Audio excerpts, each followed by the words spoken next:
are there? So you say you have low expectations. Is there? Doesn't that sound bad? I apologize to people of the world right now. Yeah. That when I look at you, I have low expectations. Don't think of it that way. Yeah. I'm saying in my own mind, I'm just setting low expectations on people. Or you just don't expect a lot. You know? Yes, that's low expectations. Like you don't expect shittiness. You just don't expect a lot. Yes. Yeah. So if someone's making this, tall claim, you don't expect that claim to be fulfilled 100% or, or whatever. I set low expectations, and I look to be pleasantly surprised by those people of the world, the people that are listening to this podcast. You all out there, you're gonna fire me up. But really, that's most people that you meet, you can't rely on. Right. And that's why it's important to find people that are like-minded and link arms with them and go forward into the fray. Yeah, and it's not like people are unreliable specifically. It's just that if you set your own specific expectations on people, because everyone's different. You're different, like how are you saying? So if you set your specific expectations, which I think most of us do that in one way or another. Yeah. We expect certain things. Yeah. All the way down to the language we use. Some people, don't like if they're called boss. You know how you're like, hey, boss. What's up, boss? I'm going to be honest. I don't really like that when someone calls me boss. If you don't know your name, hey, bro, same thing, boss. But they meant it in a good way. Right.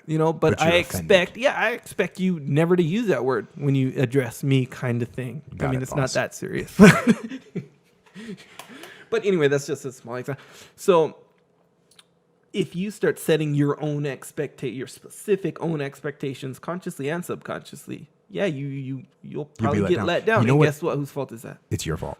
And what's a good tie into this is, and I run into this with business leaders where they know they're super overachievers and they expect that level of performance out of everyone, and they're not going to get it. And the way I explain it to them, I say, listen, I understand what you want to have happen, but just because as a leader, the platoon commander is able to carry a 100-pound rucksack 10 kilometers into the target, hit the target, and walk back out another 10 kilometers, doesn't mean that everybody else in the platoon can do it, and therefore he cannot plan that mission. Right. And I would usually get through to them on that because they do realize that they're high performers and that they're overachievers and that they're not going to get. So how are you going to set the expectations so that you've got people that can actually achieve the expectations you've set for them? So that's right on point, boss. Yeah. Sorry. Yeah, so I dig it, man. Set those kind of low expectations. I know that sounds horrible. Let them be them, but let them be them. Yeah. Yeah. And that way, when you get if you get let down, actually, you probably have a less chance of getting let down. So it's essentially you're minimizing the downside, maximizing the upside. That's a positive in your way. relationships. That's a very positive way of putting it. Yes, you are correct. Thank you for giving me a positive spin to my negative attitude. I think I understand what you mean. I think so. Part of it is denial, by the way, because I don't want to ever admit or think that you had some low expectations of me and my functionality.